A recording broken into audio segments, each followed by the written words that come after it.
Bonjour. Cette fois-ci, on va aborder un sujet en rapport avec notre cercle intérieur. Et donc, même si vous n'avez pas encore atteint ce stade au sein de l'association, eh bien, ça va vous intéresser parce que justement, ça va vous donner une idée de ce que nous faisons dans nos loges au sein de l'ordre maçonnique hermétique. En fait, le thème que je vais développer ici, c'est « Que vient-on faire en loge ?» Alors, dans certains rituels, il y a une réponse qui dit « Vaincre nos passions, soumettre notre volonté et faire de nouveaux progrès en franc-maçonnerie. » Alors, on va voir ensemble là, qu'est-ce que ça signifie vraiment. Alors, d'abord, on fait un travail sur la symbolique en loge. Vous savez, il y a le vieil adage alchimique vitriol qui a été repris par la maçonnerie et qui signifie en fait « visite l'intérieur de la terre et en rectifiant, tu trouveras la pierre de l'œuvre ». En fait, cet adage indique un processus de transformation intérieure et donc qui concerne la partie la plus intime de l'être humain. La première phase du processus initiatique consiste donc à permettre aux maçons de maîtriser parfaitement la fonction symbolique. Alors, c'est quoi la fonction symbolique ? Eh bien, c'est une fonction de notre psychisme qui s'est installée en nous d'ailleurs lors de la petite enfance et qui va être réorientée. Le but est de pouvoir induire certains états de conscience à partir de la confrontation avec des symboles. Ces symboles, si vous voulez, constituent à ce moment-là un alphabet des énergies. Alors ça, c'est très important parce qu'il convient d'aborder la relation aux symboles avec une perspective complètement nouvelle par rapport à l'approche intellectuelle des symboles qui est couramment pratiquée dans les loges et qui malheureusement ne sert pas à grand-chose. Un symbole n'est pas fait pour être abordé avec notre mental. En fait, plus on intellectualise un symbole, moins on le vivifie.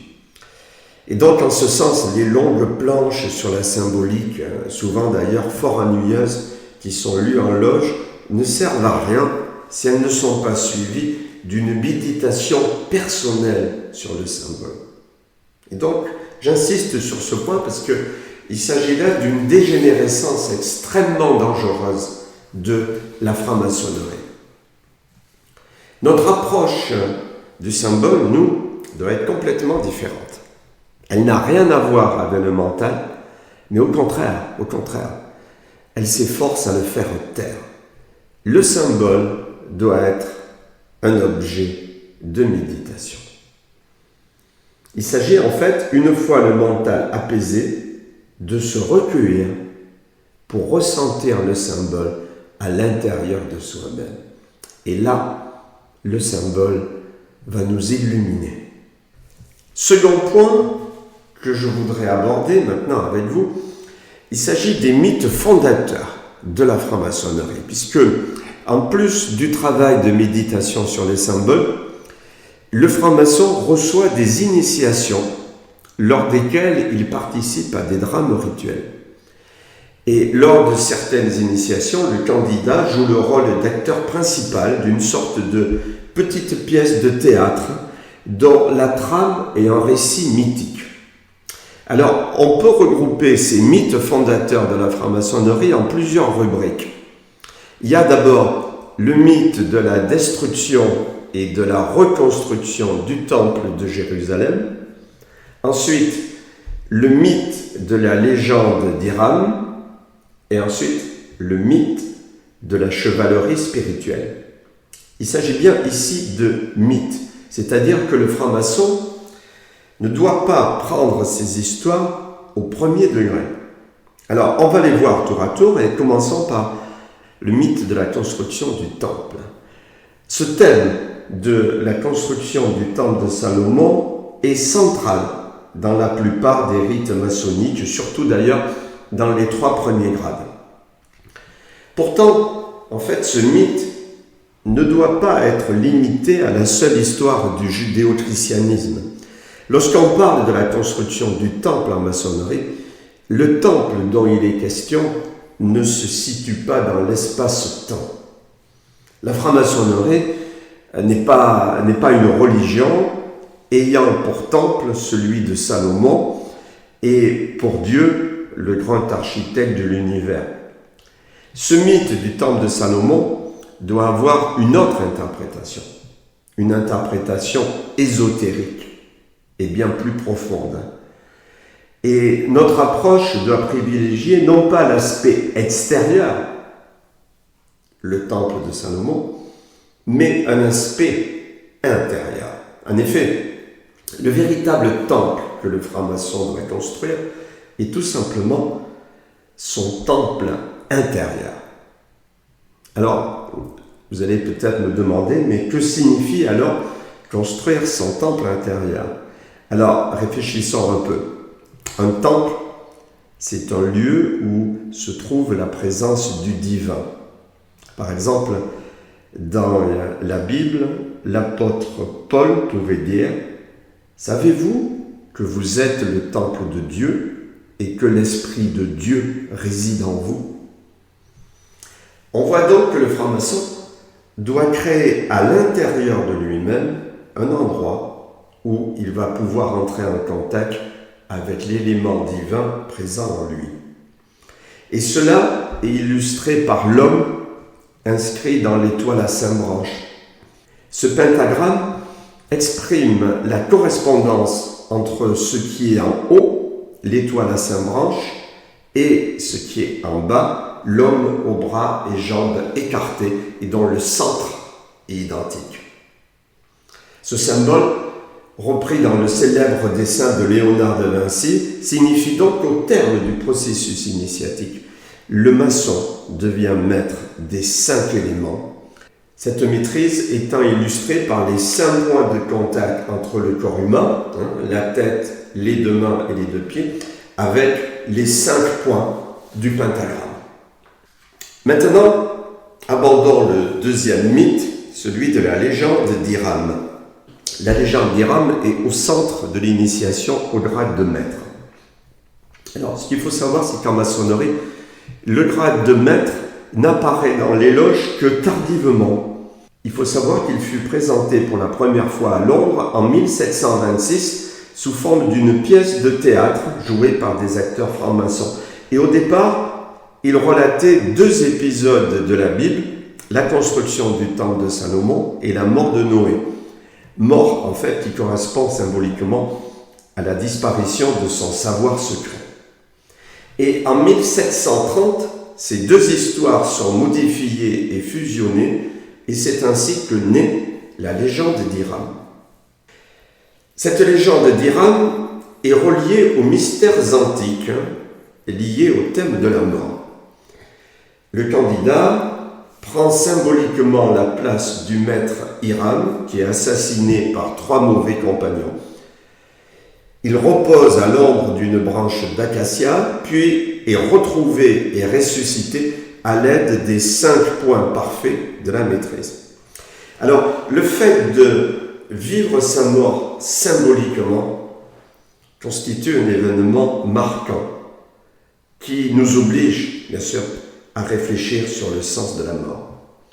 Et l'interrogation sur la mort débouche sur une autre question encore plus profonde qui est « Qui suis-je » La question fondamentale, c'est bien qui naît et ensuite qui meurt.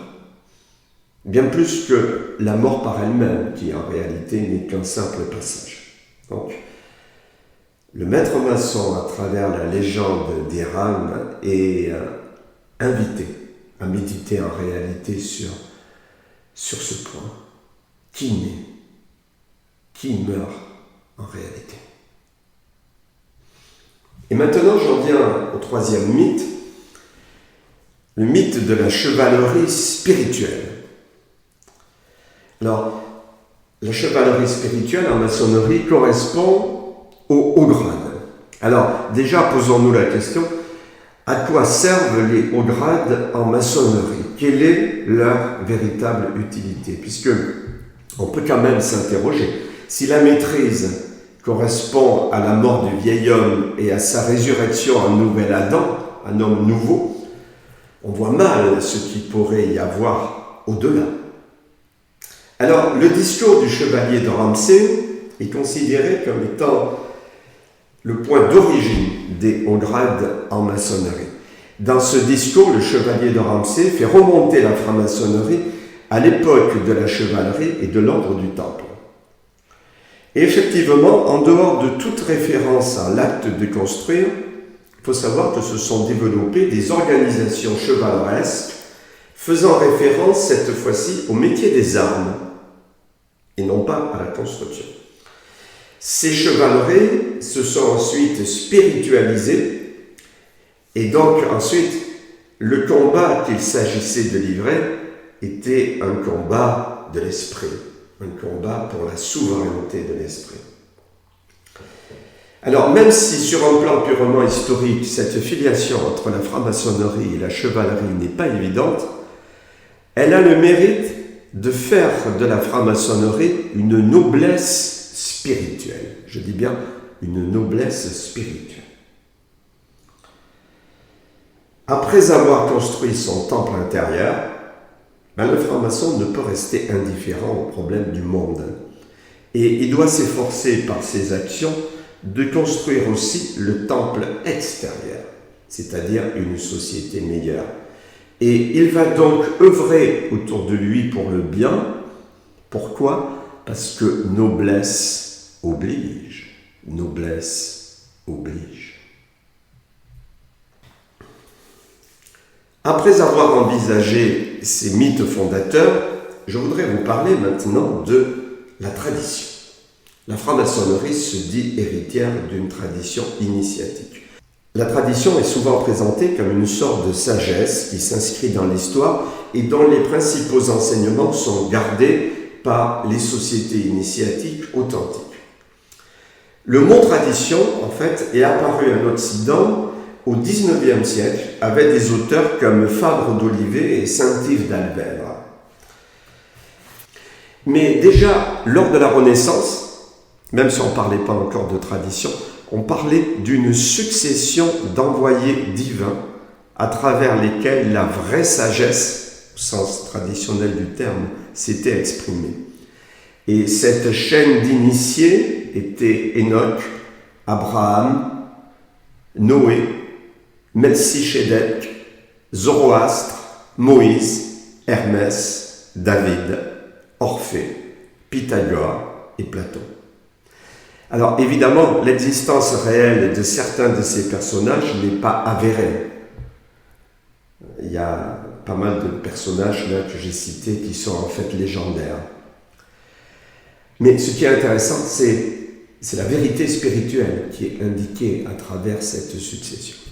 Ensuite, en 1540, apparut pour la première fois l'expression Philosophia perennis sous la plume d'Agustin Stuck.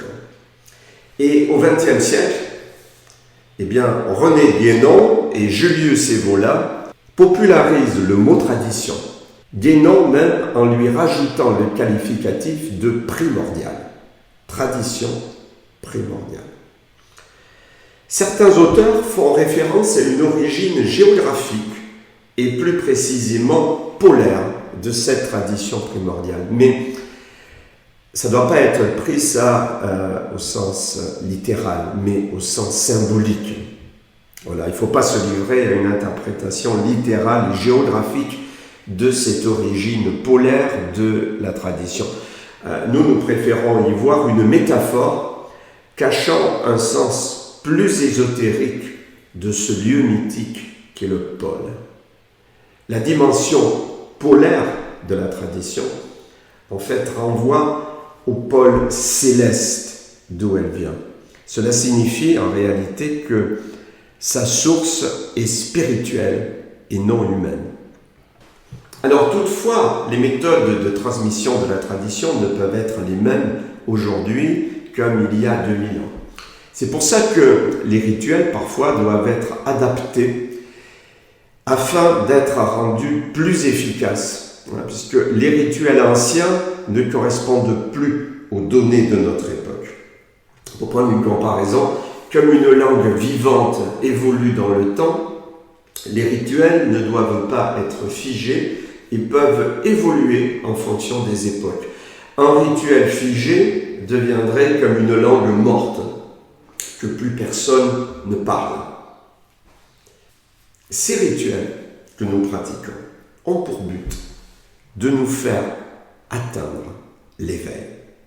La franc-maçonnerie est une voie d'éveil. Et s'il y a bien un thème central dans la tradition, c'est bien celui-là, l'éveil. Alors, on va voir là concrètement ce qu'il signifie. Le commun des mortels n'est pas éveillé au réel. Il n'a accès qu'à sa représentation. Cette représentation est élaborée par notre cerveau à partir de notre expérience sensorielle. Et alors, dans un degré très avancé de notre organisation, on explique la nature du réel. Alors je vais vous lire un passage d'un cours que l'on envoie aux membres de ces hauts niveaux. Et voilà ce qui est révélé. Quelle est la nature du réel? La seule réponse valable est qu'il existe plusieurs niveaux de réalité. La réalité est créée par notre esprit et en nous-mêmes. C'est une représentation du monde élaborée par notre esprit et qui a nécessité différents intermédiaires qui ont codé la perception. Ce sont les organes des sens qui transforment nos perceptions en un flux nerveux, puis les nerfs qui acheminent cette information jusqu'au cerveau. Le deuxième niveau de réalité est constitué par les molécules chimiques faites d'atomes et les photons présents à l'extérieur. C'est eux qui stimulent nos organes des sens. Un troisième niveau de réalité, celui qui se cache derrière les atomes et les photons, est constitué par de la pure information. Et on poursuit dans ce cours en disant « Le langage constitue lui aussi une représentation. Notre mental calque un discours sur le réel pour construire à partir de ce discours sa propre réalité. » Donc si vous voulez, grâce au langage, on calque sur le réel une grille de lecture symbolique et ce réel, qui était de l'information pure, devient dans notre esprit notre réalité psychique. Et alors, c'est là où je voulais en venir, la franc-maçonnerie spiritualiste conserve une méthode pour atteindre l'éveil. Et la recherche de l'état de conscience objectif et de l'éveil est un des buts de l'initiation maçonnique. Alors, afin d'illustrer cela, je vais vous citer Ouspensky, qui, dans son livre « Fragments d'un enseignement inconnu », nous parle de ces états de conscience. Alors, il parle du quatrième état, celui de la conscience objective. Le quatrième état de conscience est la conscience objective. Dans cet état, l'homme peut voir les choses comme elles sont. Parfois, dans ces états inférieurs de conscience, il peut y avoir des éclairs de cette conscience supérieure.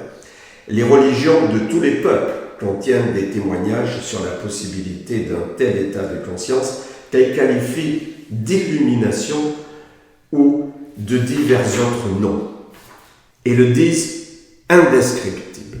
Mais la seule voie correcte vers la conscience objective passe par le développement de la conscience de soi. Alors, dans la vie de tous les jours, l'homme a le plus souvent conscience de sa propre présence indirectement par rapport aux autres. C'est-à-dire que, voilà un peu comment ça fonctionne. Si je compte pour quelqu'un, si je suis reconnu par les autres, je crois alors que mon existence a un peu plus de densité. Et donc, à ce moment-là, je compte sur les autres pour me donner le sentiment de ma propre présence. Et donc, le piège là, c'est que je crois qu'il est indispensable d'être d'abord présent devant le regard des autres pour être présent à soi-même. Dans le livre Pour la rose rouge et la croix d'or, un livre de référence concernant les arcanes majeurs, écrit par mon maître Jean-Pierre Gédichelli de Cressac-Bachellery, eh bien, on évoque cette présence à soi-même. Je vais vous citer Jean-Pierre. Julius Evola, dans Chevaucher le tigre, écrit « Le souvenir de soi, ou la présence à soi-même, a constitué une des disciplines essentielles des doctrines internes de la tradition. La condition inverse a été décrite par quelqu'un qui, de nos jours, a proposé des enseignements du même genre, comme celle de n'être aspiré ou sucé dans l'existence ordinaire, sans en avoir aucune conscience, sans s'apercevoir du caractère somnambulique ou automatique que présente, d'un point de vue supérieur, pareille existence. Je suis aspiré par mes pensées, par la cigarette que je fume, l'amour que je fais, le beau temps, la pluie, cet arbre, cette voiture qui passe, ce livre. On est ainsi dans l'ombre de soi-même. On ignore ce que signifie vivre en étant. L'acte actif, la sensation active, et ainsi de suite. Mais ce n'est pas ici le lieu de nous étendre davantage sur cette méthode spécifique de réalisation. Dans ce texte, que je vous invite à réécouter, en fait, il y a tout. Et on pourrait le compléter par une citation de Gustave Meyrink qui affirme dans son livre Le visage vert « Être éveillé est tout.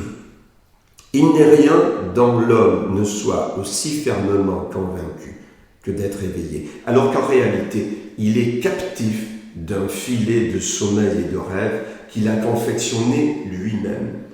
Plus ce filet est serré, plus le sommeil règne en maître. Ceux qui en sont captifs sont les dormeurs, qui vont dans la vie comme des troupeaux à l'abattoir, mornes, indifférents, sans pensée. Cette quête de l'instant présent, grâce à une vigilance attentive, nous permet progressivement d'échapper à la tyrannie de nos pensées et des émotions, ce qui fait, ajouter à Meyrink, devenir maître de ses pensées est une méthode païenne, vieille comme le monde. Alors, dans le monde initiatique, en tout cas spiritualiste, en franc-maçonnerie égyptienne, on pratique le rappel de soi. Il s'agit d'un exercice de présence à soi-même. Et lorsqu'on pratique cet exercice, cela entraîne à terme l'apparition d'une autre personne en nous, qu'on appelle le témoin. Le témoin, si vous voulez, c'est la partie lucide de nous-mêmes, qui naît de l'observation de notre propre personnage. Et alors, lorsqu'on pratique le rappel de soi, au bout d'un certain temps, on arrive à s'identifier au témoin. On considère que le témoin est quand même plus réel que le moi extérieur, qui n'est que pure illusion. Mais en réalité, ce qu'il faut savoir, c'est que le témoin n'est pas plus réel que le moi. C'est lui aussi une illusion, mais il permet cependant de prendre conscience de ce qui se passe, à la fois en nous et dans le grand théâtre de la vie. Rémi Boyer, qui est un frère et qui a écrit un livre qui s'appelle « La franc-maçonnerie comme voie d'éveil », indique l'aboutissement du processus initiatique. Et ce qu'il écrit là est fondamental. Je le cite.